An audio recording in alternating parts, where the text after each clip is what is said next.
Happy World Heart Day. We are very, very excited to have you back for our very first STEM talks of the new academic year. If you've been to some of our events before, you generally know how this works, but if you've never been to any of our STEM Talks events before, we will kind of go over how this works. So our team is UHN STEM Pathways. We're an outreach team for the University Health Network, and every single month we host a career panel focused on a specific topic or theme. So this month's topic is World Heart Day. So we have three amazing individuals that work at UHN that will talk about their work in the cardiology field and how they got to where they are. So essentially, each of our panelists will introduce themselves, and then we'll have an open Q&A portion at the end. If you do have questions, feel free to put them in the Q&A feature of the Zoom webinar. It's kind of at the bottom. Press the Q&A button, put your questions in there. We'll try to get to all of them at the end of the session. As you can also see, the event is being recorded, so you can watch it back later. We'll be putting on UHN Research's YouTube page. If you are here specifically for the certificate program, I'll talk about that a little bit in a second. But basically, the way to get credit for the certificate program is please attend the event and complete our exit poll. So the certificate program, here's a QR code to it. It's an opportunity for students to get a certificate for attending UHN STEM Pathways events over the course of the year. So if you attend 7 of our events from now until June of next year, you'll get a certificate signed by senior UHN leadership, as well as if you are in the health and wellness system program, you might be able to get a lab practices or medical terminology certificate. So all the information about the program can be found here. And again, the requirements for this is you have to complete an exit poll at the end of the session. In addition to an exit poll, we do have an entrance poll or a welcome poll. Tricia will be launching that right now. And we just want to know who is in the audience today. Have you met us before? Have you come to a STEM Pathways event before? And if you are actually interested in the heart, so our speakers know what type of audience they are communicating with. But okay, so that is our general little bit of an intro in terms of how this event will work. And for the sake of time, we're going to jump right into our first speaker of the day. Isabel, whenever you are ready, take over, screen share, and talk about your cool research. So hi everyone, my name is Isabel and I'm really excited to tell you a little bit more about my research today, and I'm really grateful for Trisha and Ella for asking me to share a little bit about what I do. But firstly, I'm a PhD student at the University of Toronto, specifically in the Department of Laboratory Medicine and Pathobiology.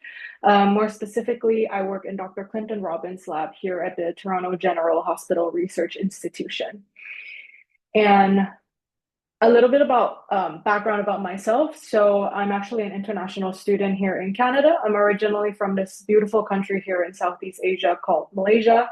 But I've lived in Toronto for the past 5 to 6 years, and I just started working in the Robbins lab last fall. However, I've been working in research for the past 4 years, and some of the other things I really enjoy doing outside of science includes reading, painting, exercising, and I think these are all really important hobbies to upkeep for me to be productive at what I do in science. A little bit more about my education. So I also did my undergraduate degree at the University of Toronto, where I specialized in health and disease, and I majored in immunology. And during this time, I learned that the immune system plays a role not only in maintaining our normal health and to keep us healthy, they can also actually play a role in diseases such as cancer and cardiovascular disease. And that's something that I became really interested in, and I decided that I wanted to pursue graduate studies in that topic. And so what I'm currently studying, it's called cardiovascular immunology. And I know that's a bunch of really big words, but I'm just going to break it down for you. Cardiovascular is essentially the study of anything related to your heart.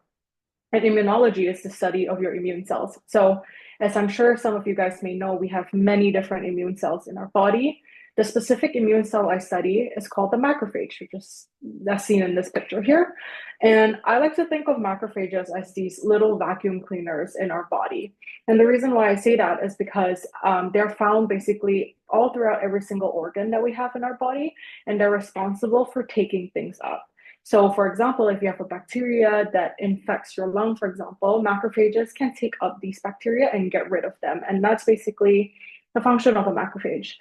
Unfortunately, though, due to this vacuum cleaner function of a macrophage, they can also lead to diseases like atherosclerosis. So, if you've ever heard of someone say, don't eat too much fatty food or don't eat too much cholesterol or you'll clog your arteries, that disease of clogging up your arteries is called atherosclerosis. And how macrophages play this role is they are taking up these fats and these lipids and essentially sitting in the lining of your blood vessels. And as you can imagine, that's not very good because your blood vessel is important for bringing blood from your heart to the rest of your body. And if it is blocked, it could lead to diseases like heart attack and stroke. And so that's why it's really important to study why macrophages are doing this and how we can potentially stop it. And so, one of the ways how I'm studying this is I'm trying to generate this human model of atherosclerosis in mice. And so, as we know, atherosclerosis is a disease that develops in the aorta, and the aorta is this red tube here, if we can see in this diagram. And the aorta travels all throughout your body, and it's the largest artery in our body as it carries blood from the heart to the rest of your body. So, as you can imagine, they have this really important function. Um, and Here I just have a couple of examples of what I would be looking for in a lab. And the reason why it's so important for us to use mouse model, or why my research is important, is because, as we know, a mouse is not a human. However, it's unethical to perform research in humans. And so I'm using these mouse models where I'm hoping to develop human immune cells within the mouse system to be able to better translate what we find in the lab to be able to help patients. And so here I just have two examples of what I would be looking for in a lab, for example. So an aorta is essentially just a tube. And if you think of this red tube here, and I've cut it and I basically am looking down in the tube. And so that's the view you're seeing here. And so in the normal aorta, you can see it's this big tube where there's this big lumen for your blood to flow through. But in atherosclerosis, we can see this red, angry plaque, as we would call it, that is essentially obstructing your artery, or a person's artery, and you can see that it's disrupting blood flow. And so that's why it's important to be able to research a way to essentially stop this. And so some of what I do in the lab is, apart from the experiments that I've previously described, I'm also analyzing data that I get from these experiments. And a very big important thing is that I'm making presentations to be able to show my supervisors as well as my lab mates to be able to discuss the results that I found, and as well as learn from them and move the project forward. And as a graduate student, it's also important for me to attend classes, and I do a lot of readings for my projects, as well as write grants for my projects so that I could get funding to continue the research that I am doing. And I chose this career because I enjoy problem solving and being creative. And I also believe that there are many different and important questions in biology that have yet to be answered. And essentially, I hope that my research will help us understand how our body fights off diseases and potentially discover treatment for heart diseases specifically. Thank you, Isabel. Angela, you are up next. Hi, everyone. I'm Angela, and I'm a MD PhD student at the University of Toronto. So I'm currently in the PhD phase of my studies. And so I'm also part of the same department that Isabel is a part of, so the Laboratory Medicine and Pathobiology program. And it's within Dr. Sarah Vasconcelos's lab, which is located at the Toronto General Hospital Research Institute. So just a bit of background about me. I'm originally from Edmonton, Alberta, so across on the other side of the country. And then I moved to Toronto to pursue undergraduate studies back in 2016. So I did a 5-year undergrad, and then after undergrad, I went into the combined MD PhD program, and I'll talk a little bit about what that program is like. And so I've been a part of this program since August of 2021, and I transitioned into my PhD in September of 2023. And so I've been part of the Vasconcelos lab now for almost 2 years, or a bit more than 2 years. And then in addition to my life as a PhD student, I really enjoy running and baking and exploring the Toronto food scene. And this is just a picture in the middle here of some of my colleagues that I work with in the lab. So as I mentioned, my undergraduate degree was at the University of Toronto, and I specifically was in the pharmacology specialist program. And so pharmacology really is the study of, how drugs interact with our body and what they do in our body. And so you can think of like common medicines. We learn a lot about the mechanism behind how we treat disease and what drugs do when you have a disease state.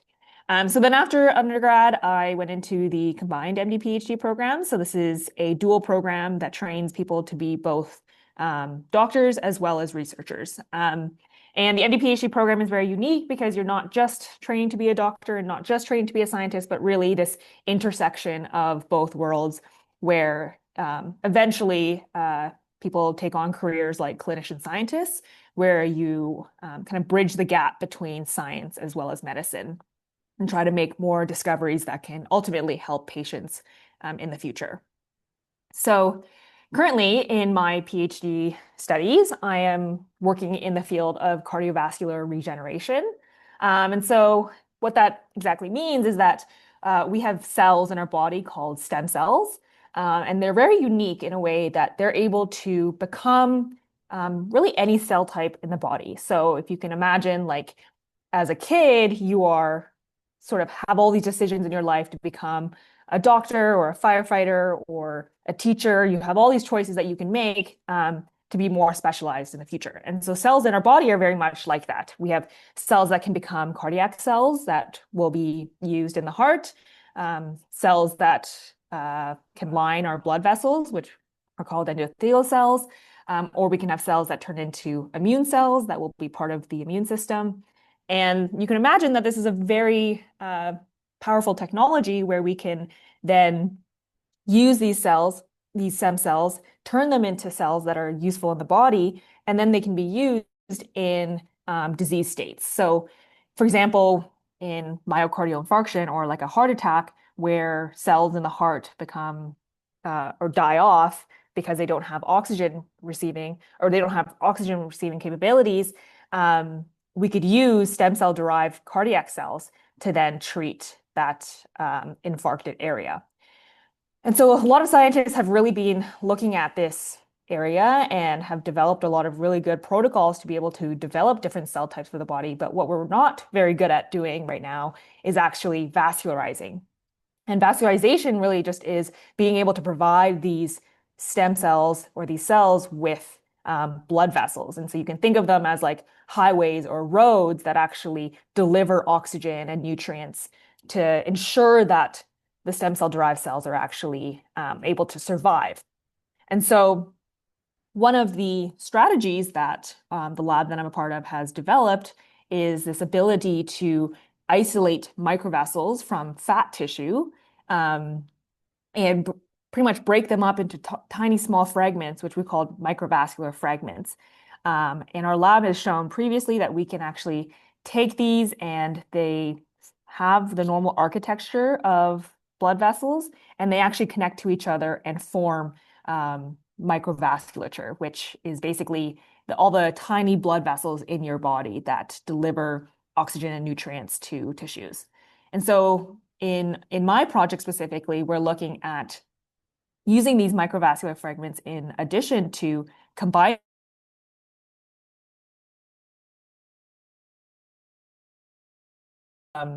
myocardial infarction. So we can think of it as a way to regenerate heart tissue. And then in addition to this, we are also really interested in how these microvessels work. So, what are all the stages that they go through to actually connect to other vessels in the body? And what are all the steps that are needed to actually mature these vessels so that they become functional? And so there's a lot of unknown questions with these maturation steps that my thesis is really trying to uncover. And so then similarly to what Isabel mentioned, as a PhD student, a lot of what the week kind of looks like is planning and also doing those experiments throughout the week. And then we have different lab meetings as well as seminars that we attend. And then every week I also update my supervisor on the progress that I've had and any sort of updates that I might be having within the lab. And then a lot of it also includes data analysis as well as writing and reading and also just discussing the science with other people in my lab.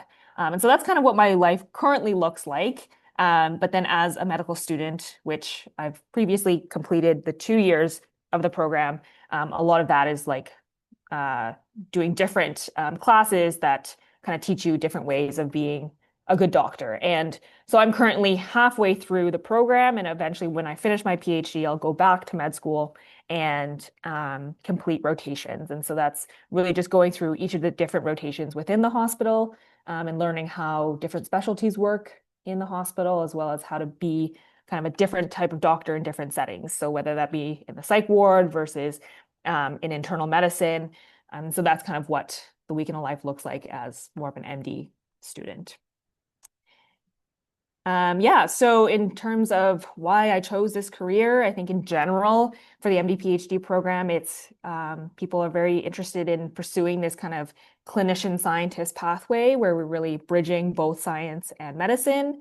And I'm really passionate about cardiovascular regeneration just due to the fact that currently what we have in terms of regenerating our hearts are transplantation options, and that's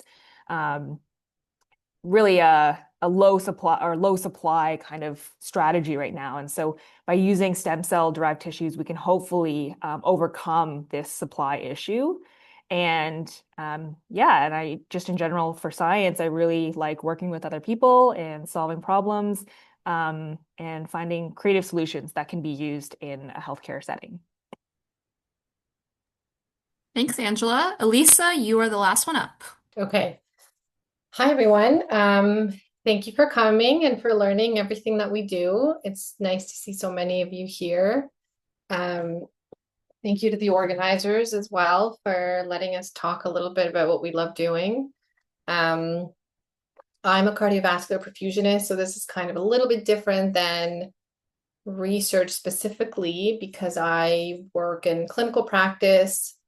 They are obviously in every clinical practice, there's opportunities to do research, and my department does do a lot of research, but I specifically will just talk about the profession in general. And then I can answer any sort of research specific questions. So I'm a cardiovascular perfusionist at Toronto General Hospital at UHN. I'm also an instructor at the Michener Institute of Education at UHN, where I teach specifically the cardiovascular perfusion program. I teach some labs and simulations as well as the pathophysiology course. Okay. So a little bit about myself. I was born in Eastern Europe and grew up mostly in Toronto and traveled back and forth throughout my upbringing. I've been working at Toronto General Hospital specifically for 4 years and teaching at the Michener Institute for 3 years. My life right now is very much my little ones that you can see in the photo here on the right. My family and I mostly love anything water related. We do a lot of water activities and we like traveling with my husband a lot, despite it being pretty challenging with 2 little ones. We still choose to go all over the world to see it ourselves because we never had, and then also show it to our kids. For education, I have gone through sort of different steps of education, but the last ones that are pertinent to today, I have a master's of medical science through the Institute of Medical Science at U of T, and I did it specifically in heart failure, acute heart failure. And then the last thing I did was the cardiovascular perfusion program at the Michener Institute to be able to practice as a perfusionist. So just to go through what is a cardiovascular perfusionist in general, I feel with my experience and my colleagues, most people do not have any idea what a perfusionist is, what they do. I'm not going to lie, I didn't either initially when I was in school. Funny enough, multiple people in my life that don't know each other and are unrelated have asked me whether I make perfume. Couldn't be further from perfume in our line of work, but I've laughed at at how many people have asked me that just kind of in the outside world. So you guys are going to know what they do. So a perfusionist is a medical professional who primarily is responsible for running the heart-lung machine in the operating room when doing open heart surgeries. I'll tell you a little bit more about what the heart-lung machine does. The other thing that perfusionists do, depending on the center, but very much at UHN, is we also provide a life support specifically for the very severely ill patients in the ICU. The life support form is called ECMO. You can look into that. I mean, for the sake of time here, I won't go into it, but we primarily at UHN work in the operating room for cardiac cases, and then we work in the ICU with our ECMO patients.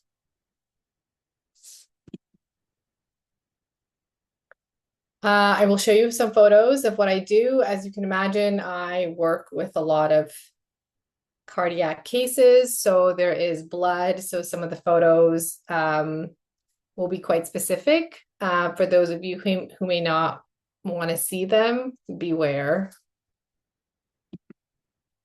So what is a heart-lung machine specifically? In the photo here, I'll go through what it is. This is sort of half of it. It is quite large.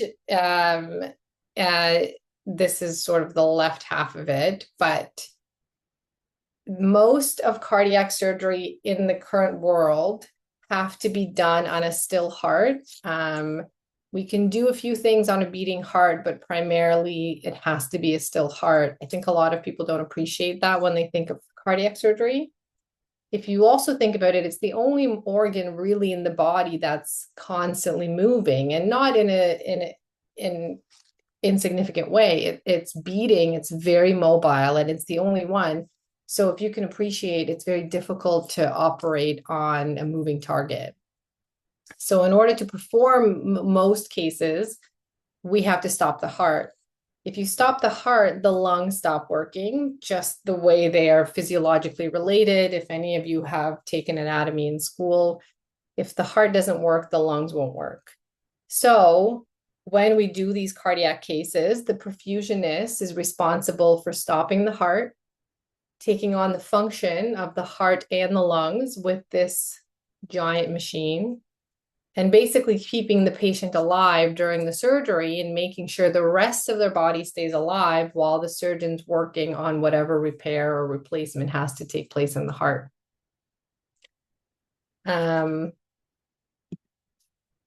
Here's another photo. This is sort of the other half of it, where you saw what's at the bottom left. And then there's a lot of monitors, as you can imagine, that have to monitor all kinds of parameters that have to do with the patient staying alive and being okay while the surgery is being performed. And then in the back on the left, you can see those are the surgeons that are operating. And our tubes that are full of blood that are all doing something different are all running between the surgeons up to the table where the patient is. So let me just go back to here. So the main part that to understand about this machine is we have a pump, and the pump will act like the heart because the heart is a giant muscle that pumps blood to the body and to the lungs. So we have a pump that's an external artificial pump that will act as the heart. And then we also have something called an oxygenator that its function and purpose is to put oxygen into the blood and then pump it to the rest of the body. So we're doing the two things that the heart and the lungs do that they cannot do while the heart's not beating.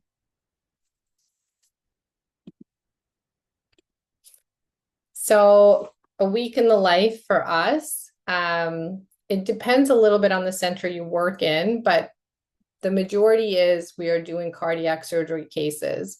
So we're in the room with the surgeons, the anesthesiologist and perfusion, and the cardiac nurses, and the four of us each have our role. So for us, like I said, we have to stop the patient's heart for the surgery. We then have to monitor them, oxygenate them, and pump their blood through their body. So the main things we will monitor among many factors. In the photo, there's at least 7 monitors that we have to scan at all times, sort of like you're driving or flying. But the biggest parts are we have to monitor the patient's blood flow, their oxygen levels to make sure we're both doing both appropriately. We are also responsible for the temperature of the patient during the surgery, their blood pressure. Those are the major factors. And then there's many more other ones that we have to monitor. The other surgical cases that we're involved with, and again, this depends on the center you work at. If you work at a smaller cardiac surgery center where they primarily do cardiac surgery, that's what you're going to do. If you work at a big major centers like Toronto General Hospital, we are also involved in lung transplants and liver transplant surgeries. And for those cases, we are either responsible for the cardiac support, so again, the heart support, or we are responsible for the blood support. And like I already mentioned, we will also work in the ICU where we have to round on the patients that are on this life support form called ECMO. And these are the very severely ill patients that have sort of failed all other forms of therapy. And this is their last chance to be able to recover as we put them on this life support form. And again, we have to monitor their cardiac function. We have to monitor their oxygen levels while they're on this life support. Sometimes we are responsible for traveling to other hospitals, and that has been by ambulance, helicopter, or plane. We have to put patients on life support there on this specific ECMO life support, and then we have to bring them back to our hospitals so we could monitor and manage them there. This was done pre-COVID. It was paused for COVID, and now we're back to also going to different hospitals and bringing patients back on life support. And like any other clinical work, we have to also participate in education and research projects, which we have a whole bunch of. So just some photos to show you from the things I just talked about. So top left is one of my colleagues. Sometimes we have to scrub in for the surgery and assist as well, the surgeons. So in this case, we're actually putting in an assist device into the heart to help one of the chambers pump better. And so we have to scrub in and set the device up and help the surgeons. At the middle top, you have a picture of lungs. These are donor lungs that are being assessed for their function. They are in this glass dome, and we perfuse them with specific fluids and monitor them and see if they are viable to be transplanted into a recipient. Same is on the bottom right, where you see a blood bag. That is a donor liver also being assessed for its function before being transplanted into a recipient. And then the other photos are taken either in an ambulance or an airplane. And it shows how we transport patients on this ECMO life support that I mentioned. And some of my colleagues are in the bottom right on one of these transports.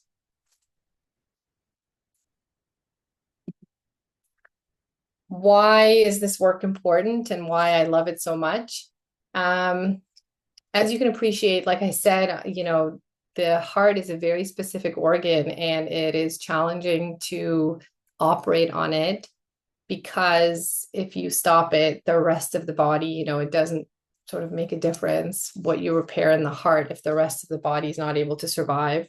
So the work we do is very high stakes, as you can understand, where we are responsible for stopping and restarting the heart and making sure the patient is alive and healthy during the operation to be able to wake up after. So it's a very intellectually stimulating and challenging profession. You have to perform very specific and cool technical skills. You have to remain very calm under a lot of pressure because the stakes are so high. And there's a lot when it comes to specifically life support that we provide patients. There's a lot of ethics and integrity involved in making some of those decisions. So like I said, it's a very neat and cool specialty.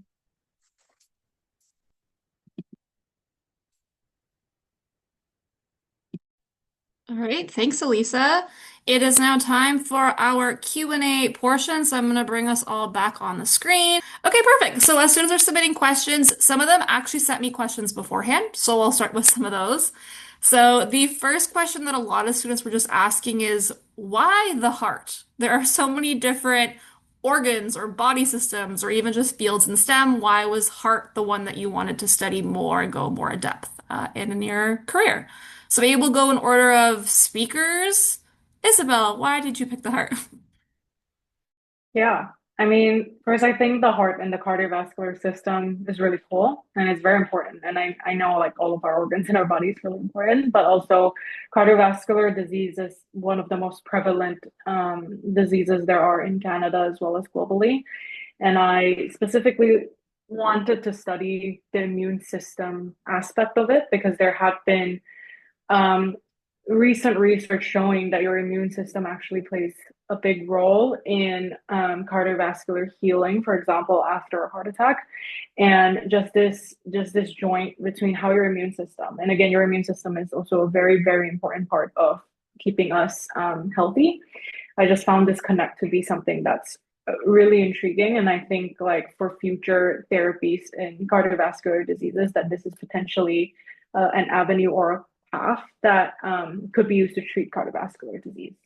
That's why I chose this specific field. Excellent. Angela, what about you? Yeah, so kind of similarly, I think the heart is just a very interesting organ, and specifically in my line of work where I look a lot on the vascular system as well. Classically we think of it as this pump and tubes, but there are a lot of very specialized tubes within our body that are actually very interesting when we study them. So I think I was really just captivated by the variety of the work that you can do with both the vascular system as well as cardiac research. And so, yeah, that's a little bit why I chose that. All right, Annalisa. Agree with both girls and what they said. Um, sometimes it's sort of hard to even look back and say why you chose something, which I think is also important to say that that's okay. I don't necessarily think you need to think of something as this passion that started in childhood or something to be able to pursue it. Sometimes it's just something that speaks to you more than other things. Um, it's something that you know better, so it's more interesting. And then the more you know of it, the more interesting it becomes. And it's sort of this like self-perpetuating cycle of the things you're enjoying. And the more you learn about them, the more you're enjoying it because you know it better. So I think that's kind of what happened to me with cardiology. My research was based in cardiology, and then I learned of perfusion, and it seemed like such a good marriage of being able to do research and being able to be in clinical practice without going the entire medicine route. It sort of had this like nice marriage of both, of being able to do both. And again, I already have a background in cardiology, so then that makes it easier to enjoy it because you know it so well. I also think it's an organ that's so complex that you enjoy the challenge of it. It's involved in all the other organs, really, that you have to enjoy the complexity of that and the constant newness of it. And for perfusionists specifically, when people ask, why perfusion, why TGH, you have to be a bit of an adrenaline junkie. Again, it's personality based. You are enjoying the fast pace. You are enjoying the constant clinical decisions that you're making on the go. And that's what you have in any sort of cardiovascular pathologies or field within medicine. So you really enjoy that kind of fast paced, high stakes clinical decisions. Something about it drives you that's hard to put in words. I guess the follow-up question that students have been asking, what is your then favorite part of your job? Like, what do you enjoy the most? Maybe we'll go in reverse order this time to mix it up. Elisa, what is your favorite part of your job? Um, the favorite part of my job, I mean, I think one of the things that I struggled with a little bit in research, specifically when I was doing research, is there's a lot of delayed gratification. You're doing a lot of work day to day that you don't necessarily see the results of for a long time, or the results are a small part of a much bigger picture. And there's tremendous value in that. But clinically speaking, you kind of get to see the result and the, consequences of your efforts quicker. You see the impact you're having on your patient as you're doing it. And I think that is very satisfying. You're stopping the heart, you're restarting the heart. You're seeing this patient leave the OR alive and well from the work that you did. And I think that's incredibly satisfying to see. So I would say that's probably my favorite, is that you see these patients and the way they come in and the way they leave, and you know that you had a direct part of that. No, that's great. Angela, what about you? Favorite part? Yeah, I guess favorite part specifically for right now as a PhD student, I'm really enjoying the aspect of being able to kind of test questions and you can have a question that comes up and then you're able to test it in the lab and then be able to kind of figure out and problem solve your way through that.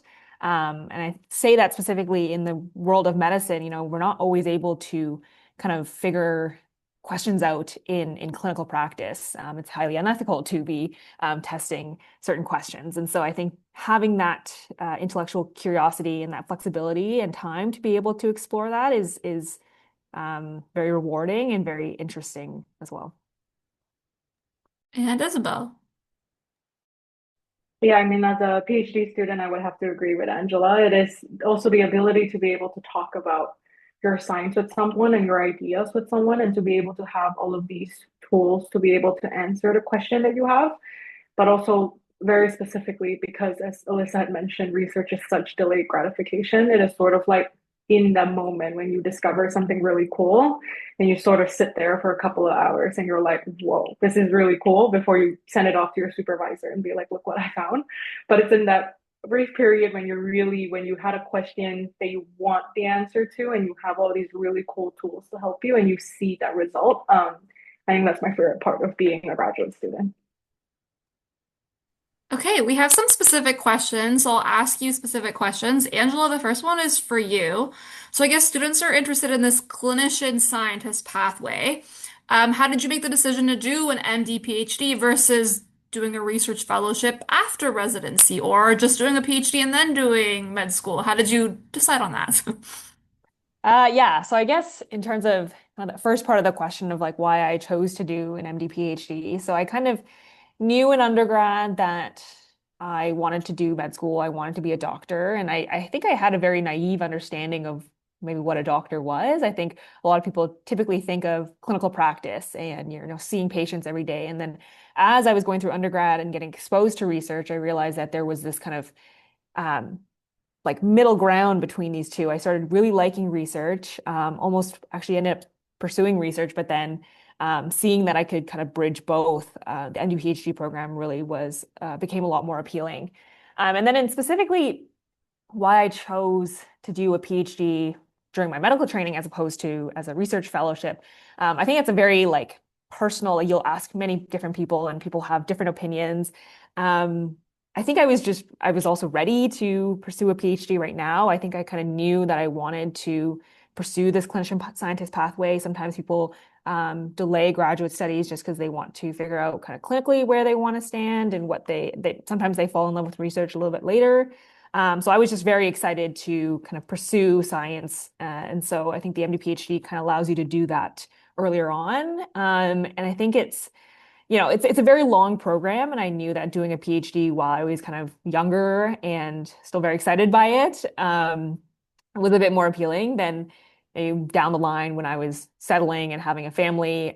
Pursuing graduate studies then may have been a bit more difficult, and so I think I just felt ready, and that's why I ended up just choosing or applying to the MD PhD program. And I guess kind of a connected question to that was, how hard was it to get into the program? Because they're wondering, like, should we also do it? Is it really hard?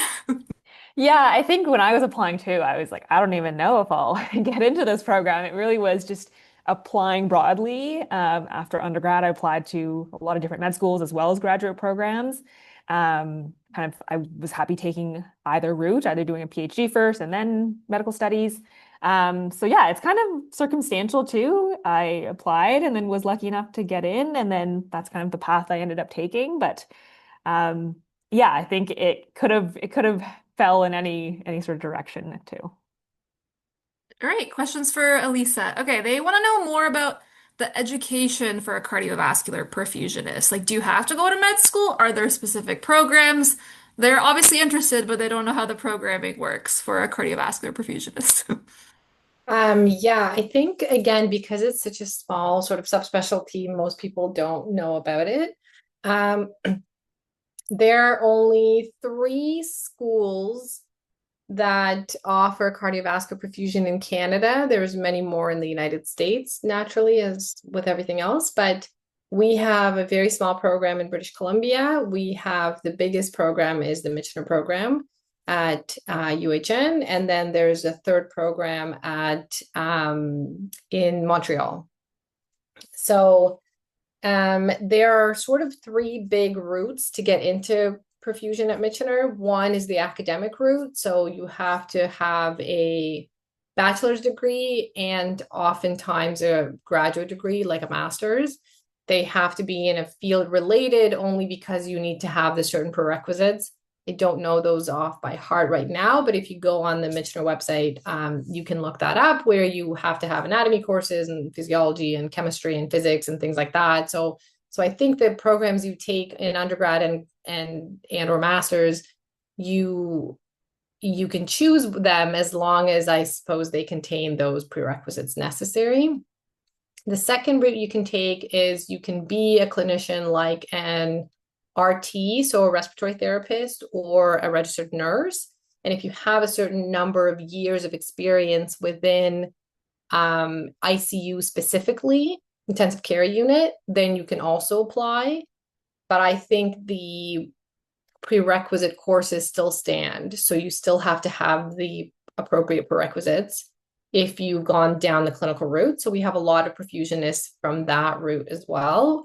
I would say probably the majority, where they got their nursing degree, respiratory therapy, and then they have X amount of years of experience first. And then the third route, which is the one I went through, is if you're a foreign trained physician, you already have the prerequisites necessary, and you can also go into perfusion from that. So we have perfusionists like that because in the majority of the world, perfusionists are actually a sort of offshoot of anesthesiology within medicine. So then in Canada, we also have perfusionists that are docs from elsewhere that go into perfusion here. So those are the 3 major umbrellas. You can get more info on all of those on the Michener website. And Trisha's been pasting everything you've been saying in the chat as well, link-wise. So feel free to click them. There's like Michener links in there. And I guess kind of another question for you. They're asking like, how stressful is it being in the OR? Like they saw the photos, they're like, that looks cool, but that also could be stressful. Is it stressful or is it just exciting for you? How do you feel about being in the OR? I think it's both. It is stressful. Like I said, if you appreciate the consequences of your actions and the stakes with which you are operating under, I think it is stressful. And I think, some part of it should always be a little bit stressful, right? I mean, I think if you lose that sense of what you're doing and the consequences of your actions, that's probably not sort of a good course. So I think it has to be a little bit stressful in a healthy way. You also do have to find it very exciting. Again, the things you're doing, the decisions you're making, we're not technicians, we're not working by algorithms. You're making clinical decisions for the patients. You are giving drugs, you are doing blood transfusions, you're doing all these things during the surgery that you're responsible for to get a good clinical outcome for your patient. So you definitely have to be stimulated by that and excited to make those decisions, despite them, being somewhat stressful in some situations in patients that are very unstable, that come in as emergencies in the middle of the night. You do see all kinds of, catastrophic events that do sort of get your heart rate up on the same, like I had mentioned earlier, it's sort of has to suit your personality. So if you do like those challenges, if you do like making these very quick decisions, if you do like seeing what you're doing very much, um, it's very rewarding. But yes, there's a little bit of an adrenaline junkie in a lot of us, I think, and the personalities that we have to enjoy that field. All right, Isabel, it's your turn. Questions for you. All right, the first question is, they thought it was very cool that you're from Malaysia. They want to know, what was the journey like coming to Canada? Was it hard? How did you decide to come to Canada? Talk about that. Yeah, for sure. So, interestingly enough, I actually went to an international school in Malaysia that taught the Ontario syllabus. So, actually, a lot of my high school education is probably the same as that you guys are doing, especially if you're in TDSB. So, it sort of was almost like a natural transition to come to Canada, but at the same time, like I wanted a new adventure. A lot of my peers from my high school ended up going to Australia or UK, and I sort of saw university as this sort of fresh start to, figure out also like who I am. And I'm not a fresh start in the sense that I mean I was still growing up. Like so I just saw it as a new space for me to go to be able to meet new people and make new friends and gain new experiences. And so that was something I was really, really excited about. And in terms of why I chose U of T specifically, was because I did not know what I wanted to major in. And that was a really big part of essentially why I chose U of T because you really only declare your major in your second, third year. And I must say, like, since joining, so I was initially in their social science program because I thought I was going to go down the business route. So my parents are business people. Um, but I saw the upper year mathematics courses and economics, and I decided I don't think that's something I could do. And so I sort of pivoted, and biology was something I was always interested in growing up, but I never seriously thought it was something I could pursue. And so I decided to sort of try it out and just sign up for biology and chemistry and physics classes as a first year undergraduate in U of T and sort of realized that this was something that I was very interested in. And so definitely my journey into research was something that was found. It was not something that I, as a kid, knew I wanted to do. It was very much as I went through my undergraduate journey, found that it was something I really enjoyed. And as an undergrad, worked in a research lab. And that's how I also found out I enjoy research. But yeah, so my transition from Malaysia to Canada was very exciting to me. So I didn't find it to be too difficult, but I also was very lucky, and I had one of my really close friends also move around the same time, and he also started at U of T. So it was sort of this nice in between where you knew someone, but you also could go out and sort of explore and grow up in this new space. So I thought it was really exciting. But yeah, that's a little bit about that transition. No, that's great. And we like that you like research. And again, the follow-up question then is, where do you see your research possibly going long term? Like, what impact do you think it might have in the cardiovascular system? Yeah, that's it's a very exciting question. I mean, obviously, I hope because of how like prevalent cardiovascular disease is and how complex the heart is as well, and also like all the vasculatures that's involved and all the different cells that's in a heart. Sort of the angle that I'm at is, studying your immune system and sort of seeing if we could potentially target that to treat heart diseases. And that's sort of an interesting avenue that I feel like is only something that people have really thought about in the last like maybe 10 years. And so hopefully that is something that it's sort of an interesting new space of targeting your immune cells to be able to treat heart disease. Um, yeah, so hopefully that is a something that comes out of my thesis. I'm hopeful for you. Thank you. Okay, we're back to general questions.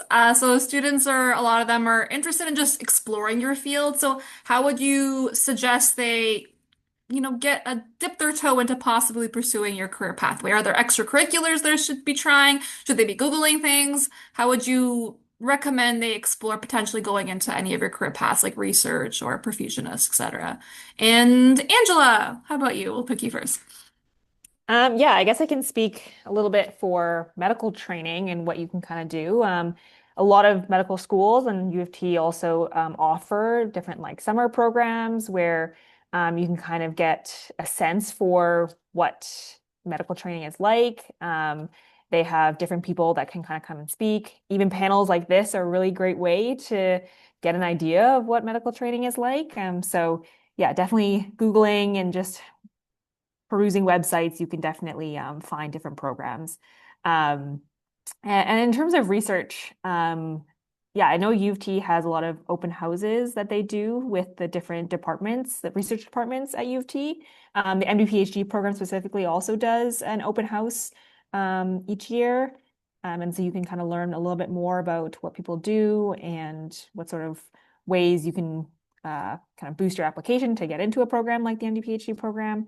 So yeah, keep your eyes peeled. I mean, a lot of people are probably early on in high school training, but definitely in post-secondary training, there's a lot of advertisements that go out for these kind of open houses and these programs. And so, yeah, do keep them in mind. Isabel, anything to add for the research side of things? Yeah, it's sort of the same thing. Like when I was interested in a specific topic to research, I sort of went through the UHN and U of T website to sort of see what scientists are essentially researching. And I actually, in my second year of my undergrad, the way how I got my first position was I emailed them. And it was emailing a lot of people. But through that, it was a great practice in learning how to write a good email for people to reply to you, which I'm learning is a very important skill.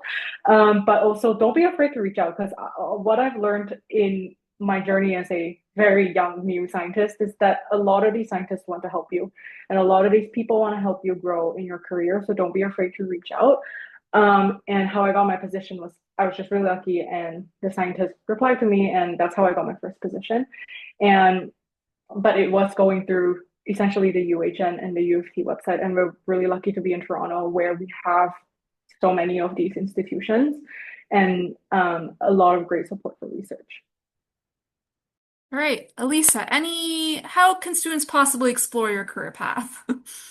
Um, so I know that one of the requirements for applying to the program at Michener is actually observing a day in whatever center you can get into, I guess. I know this program has just partnered up with us to have students come through and spend a day with us. So I just had a couple of students spend the day with me recently. So that's one way. If you're young, you're not yet in university, and you really want to see what it's like, reach out to these lovely ladies and they can try to arrange for you to come meet us. Once you're in university and you're thinking of applying, it is a requirement to come through and observe anyways. And that's also your opportunity to really see what the day looks like. And when you come visit us or any other center, for when I was applying, I visited in London because I happened to live at the time. So you can do it in different centers. And like Isabel said, I completely agree with her. Reach out to people. Don't be shy. It's not weird. It's not unusual. It's really beneficial for you. And it was for me to reach out to as many people as you can, ask questions, ask to meet and see what it's like. It's really important and really valuable. So I completely agree with her. So same for us. You can come and you can spend the day with us and you can sort of see if you like it, but also that's one of your sort of requirements for applying anyways. So I would say those are the biggest ones. Excellent. And we'll talk more about STEM Pathways programming at the end for those asking that question right now. Okay, so we have just a few minutes left, so I'm going to ask one just last general question. Just, is there one piece of advice you would give to these students who are very early on in their career journey, something for them to think about now as they, again, try to figure out what they want to do in their career? And maybe I'll go in order of the speakers again. Isabel, what is your piece of advice for them? Sure. Yeah. I would say don't be afraid to try things. And I know it sounds scary, and I feel like sometimes we hear people who are, ever since they were a little kid, they're like, I know I wanted to be a teacher or a doctor. I was never like that. I was very much at the time taking whatever, like even in high school, taking what I was interested and following it. And if that interest ever changed, I just followed whatever I was interested in. And to not be afraid to try to learn new things and to be open to trying different things because you never know where you could end up. And it's there's just so many careers in the world and so many interesting things to study and to learn. And so I would say go in with an open mind and an open heart and not be afraid, essentially. Excellent advice. Angela, what about you?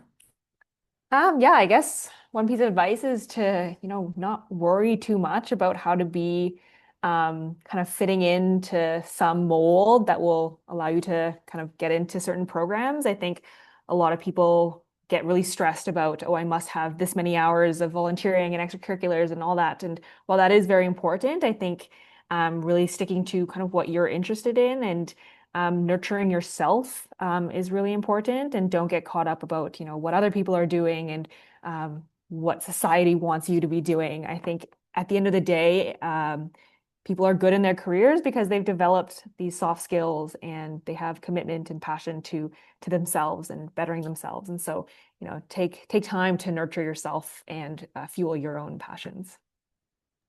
And Lisa. Um, well, first of all, I think the fact that you're here today is incredibly beneficial.